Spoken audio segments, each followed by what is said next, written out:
ಹೊರಗೆ ತಿನ್ನೋ street style noodles ಈಗ ಮನೆಯಲ್ಲೇ ತುಂಬಾನೇ ಸುಲಭವಾಗಿ ಮಾಡ್ಕೊಬಹುದು. ಒಮ್ಮೆ ಈ ತರ ಮಾಡ್ಕೊಂಡ್ ನೋಡಿ, ಮತ್ತೆ ನೀವು ಆರ್ಡರ್ ಮಾಡೋದೇ ಇಲ್ಲ, ಮನೆಯಲ್ಲೇ ಮಾಡ್ಕೊಂತೀರಾ. ಅಷ್ಟು ಸಿಂಪಲ್ ಆಗಿ ಮಾಡ್ಕೊಬಹುದು.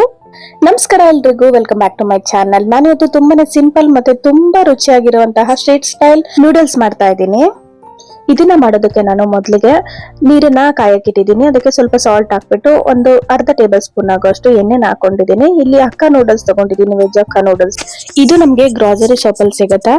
ಸೊ ಇದನ್ನ ನಾನು ಎಣ್ಣೆ ಮತ್ತೆ ಸಾಲ್ಟ್ ಹಾಕಿರೋ ನೀರು ಬಾಯ್ಲ್ ಆಗ್ತಿರೋವಾಗ ಇದನ್ನ ಹಾಕೊಬೇಕಾಗತ್ತೆ. ಇದನ್ನ ಹಾಕೊಂಡು ಚೆನ್ನಾಗಿ ಮಿಕ್ಸ್ ಮಾಡ್ಕೊಬೇಕು. 2 ನಿಮಿಷ ಇದನ್ನ ಚೆನ್ನಾಗಿ ಕುದಿಸ್ಕೊಂಡಾದ್ಮೇಲೆ ಇದನ್ನ ನಾನು ಸ್ಟ್ರೈನ್ ಮಾಡ್ಕೊಳ್ತಾ ಇದ್ದೀನಿ, ನೀರೆಲ್ಲ ಸಪರೇಟ್ ಮಾಡ್ಕೊಂಡು. ಇದು ಒಂದಕ್ಕೊಂದು ಅಂಟದೇ ಇರೋ ತರ 1 ಟೇಬಲ್ ಸ್ಪೂನ್ ಆಗೋಷ್ಟು ಇದಕ್ಕೆ ಎಣ್ಣೆನ ಹಾಕೊಂಡು ಚೆನ್ನಾಗಿ ಮಿಕ್ಸ್ ಮಾಡ್ಕೊಬೇಕು. ಈ ತರ ಮಾಡೋದ್ರಿಂದ ಒಂದಕ್ಕೊಂದು ಸ್ಟಿಕ್ಕಿ ಆಗೋದಿಲ್ಲ, ಉದುರಾಗಿ ಬರುತ್ತೆ. ಹಾಗೆ ಇದನ್ನ ತಣ್ಣಗಾಗಕ್ಕೆ ಬಿಡ್ಬೇಕಾಗತ್ತೆ. ಸ್ವಲ್ಪ ಸ್ಪ್ರೆಡ್ ಮಾಡ್ಕೊಂಡು ನಾವು ಎಣ್ಣೆನ ಹಾಕೊಂಡು ಸ್ವಲ್ಪ ಹೊತ್ತು ಹಾಗೆ ಬಿಡ್ಬೇಕು. ನೋಡಿ, ಈ ತರ ಮಿಕ್ಸ್ ಮಾಡ್ಕೊಂಡು ಎಣ್ಣೆನೆಲ್ಲ ಈ ತರ ಮಾಡ್ಕೊಂಡ್ರೆ ನಮ್ಗೆ ಉದ್ರಾಗಿ ಅದೇ ತರಾನೇ ಇರುತ್ತೆ. ಈಗ ನಾನು ಒಂದು ಕಡಾಯಿಗೆ ಒಂದು 3 ರಿಂದ 4 ಟೇಬಲ್ ಸ್ಪೂನ್ ಆಗೋಷ್ಟು ಎಣ್ಣೆನ ಹಾಕೊಂಡು ಸಣ್ಣದಾಗಿ ಚಾಪ್ ಮಾಡಿರುವಂತಹ ಬೆಳ್ಳುಳ್ಳಿ ಹಾಕೊಳ್ತಾ ಇದ್ದೀನಿ. ಹಾಗೆ ಇದಕ್ಕೆ ನಾನು ಈರುಳ್ಳಿನ ಸ್ಲೈಸ್ ಆಗಿ ಸಣ್ಣದಾಗಿ ಕಟ್ ಮಾಡ್ಕೊಂಡು ಹಾಕೊಳ್ತಾ ಇದ್ದೀನಿ. ಈ ತರ ಸ್ಲೈಸ್ ಆಗಿ ಕಟ್ ಮಾಡ್ಕೊಂಡು ಹಾಕೊಬೇಕಾಗತ್ತೆ. ಅದ್ರ ಜೊತೆಗೆ 1 ಟೇಬಲ್ ಸ್ಪೂನ್ ಆಗೋಷ್ಟು ಜಿಂಜರ್ ಗಾರ್ಲಿಕ್ ಪೇಸ್ಟ್ ಹಾಕೊಳ್ತಾ ಇದ್ದೀನಿ. ಇದನ್ನ ಹಾಕ್ಬಿಟ್ಟು ಚೆನ್ನಾಗಿ ಮಿಕ್ಸ್ ಮಾಡ್ಕೊಬೇಕು. ಸ್ವಲ್ಪ ಹೊತ್ತು ನಾವು ಹಸಿ ವಾಸನೆ ಹೋಗೋವರೆಗೂ ಚೆನ್ನಾಗಿ ಫ್ರೈ ಮಾಡ್ಕೊಬೇಕು.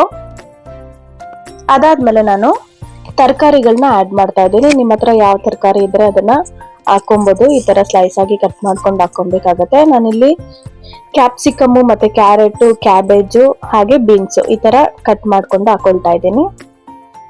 ಇದೆಲ್ಲಾನು ಹಾಕ್ಬಿಟ್ಟು ಇದನ್ನ ಚೆನ್ನಾಗಿ ಮಿಕ್ಸ್ ಮಾಡ್ಕೊಬೇಕು. ಸ್ವಲ್ಪ ಹೊತ್ತು ಹಾಗೆ ಫ್ರೈ ಮಾಡ್ಕೊಬೇಕಾಗತ್ತೆ. ಇದನ್ನ ಎಣ್ಣೆಯಲ್ಲೇ ಚೆನ್ನಾಗಿ ಫ್ರೈ ಮಾಡ್ಕೊಬೇಕು. ಹಾಗೆ ಇದಕ್ಕೆ ನಾನು ಸ್ವಲ್ಪ ಸಾಲ್ಟ್ ಹಾಕೊಳ್ತಾ ಇದ್ದೀನಿ. ರುಚಿಗೆ ತಕ್ಕಷ್ಟು ಹಾಕೊಬೇಕಾಗತ್ತೆ. ನೂಡಲ್ಸ್ ನಾನು ಮೊದಲೇ ಹಾಕಿದ್ದೆ, ಅದ್ರ ಜೊತೆಗೆ ಸ್ವಲ್ಪ ಸಾಲ್ಟ್ ಹಾಕೊಳ್ತಾ ಇದ್ದೀನಿ. ಹಾಗೆ ಪೆಪ್ಪರ್ ಪೌಡರ್ ಹಾಕೊಳ್ತಾ ಇದ್ದೀನಿ. ಅರ್ಧ ಟೇಬಲ್ ಸ್ಪೂನ್ ಆಗೋಷ್ಟು ಪೆಪ್ಪರ್ ಪೌಡರ್ ಹಾಕೊಬೇಕು. ಹಾಗೆ ಇದಕ್ಕೆ ನಾನು ಹಸಿ ಮೆಣಸಿನಕಾಯಿ 2 ಆಡ್ ಮಾಡಿದ್ದೀನಿ. ಇದೆಲ್ಲಾನು ಹಾಕೊಂಡು ಚೆನ್ನಾಗಿ ಇದನ್ನ ಮಿಕ್ಸ್ ಮಾಡ್ಕೊಬೇಕಾಗತ್ತೆ. ಈಗ ನಾನು ಇದಕ್ಕೆ ಸೋಯಾ ಸಾಸ್ ಹಾಕೊಳ್ತಾ ಇದ್ದೀನಿ. 1 ಟೇಬಲ್ ಸ್ಪೂನ್ ಆಗೋಷ್ಟು ಸೋಯಾ ಸಾಸ್ ಹಾಕೊಬೇಕು. ಹಾಗೆ ಟೊಮೆಟೊ ಸಾಸ್ ಕೂಡ 1 ಟೇಬಲ್ ಸ್ಪೂನ್ ಆಗೋಷ್ಟು ಹಾಕೊಳ್ತಾ ಇದ್ದೀನಿ.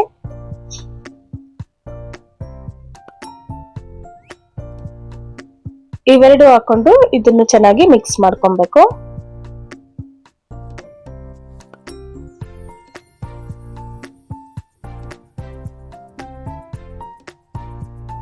ನೋಡಿ, ಈ ತರ ನಮ್ಗೆ ಎಲ್ಲ ಫುಲ್ ಸಾಫ್ಟ್ ಆಗೋವರೆಗೂ ಚೆನ್ನಾಗಿ ಫ್ರೈ ಮಾಡ್ಕೊಬೇಕು. ಇದಾದ್ಮೇಲೆ ನಾನು ನೂಡಲ್ಸ್ ಹಾಕೊಳ್ತಾ ಇದ್ದೀನಿ. ಇದಕ್ಕೆ ನೂಡಲ್ಸ್ ಹಾಕೊಂಡು ಚೆನ್ನಾಗಿ ಮಿಕ್ಸ್ ಮಾಡ್ಕೊಬೇಕು.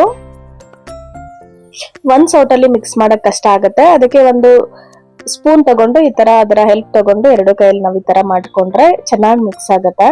ಮಿಕ್ಸ್ ಮಾಡುವಾಗ ನಾವು ಫ್ಲೇಮ್ ನ ಹೈ ಅಲ್ಲಿ ಇಡ್ಬೇಕು. ಹೈ ಫ್ಲೇಮ್ ಅಲ್ಲಿ ಇಟ್ಕೊಂಡು ಈ ತರ ಮಿಕ್ಸ್ ಮಾಡ್ಕೊಂಡ್ರೆ ತುಂಬಾನೇ ರುಚಿಯಾಗಿ ಮನೆಯಲ್ಲೇ ಸ್ಟ್ರೀಟ್ ಸ್ಟೈಲ್ ನೂಡಲ್ಸ್ ರೆಡಿ ಆಗತ್ತೆ. ಮಕ್ಕಳಿಗಂತೂ ತುಂಬಾನೇ ಇಷ್ಟ ಆಗತ್ತೆ. ಈ ತರ ಮಾಡ್ಕೊಟ್ರೆ ಸ್ವಲ್ಪ ಖಾರ ಕಮ್ಮಿ ಹಾಕ್ಬಿಟ್ಟು ನಾವು ಮಾಡ್ಕೊಟ್ರೆ ತುಂಬಾನೇ ಇಷ್ಟ ಪಟ್ಕೊಂಡು ತಿಂತಾರೆ ಮಕ್ಳೆಲ್ಲಾನು.